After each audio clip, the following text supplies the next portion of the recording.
and taking very much to heart the principle that equality before the law means exactly that, equality before the law. President, Prime Minister, Minister, parliamentary, businessman, policeman, we're all citizens first before we're anything.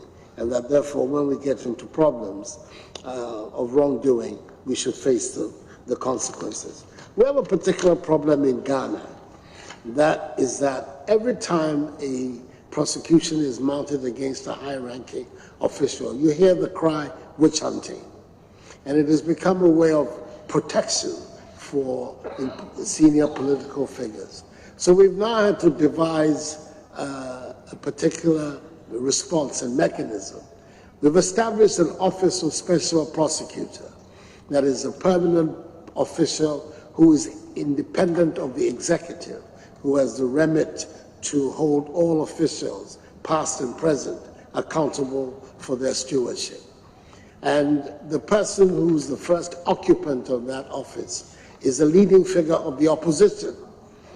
Was a former Attorney General in the government of President Atta Mills, a leader who was my opponent in previous contests for political power. And that is therefore, and this is a person who has an extremely high reputation for his stance on corruption and as a figure of integrity.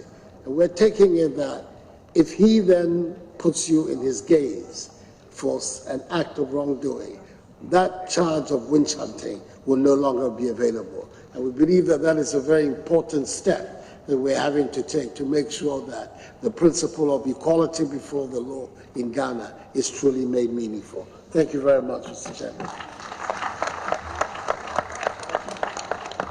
Thank you very much, President.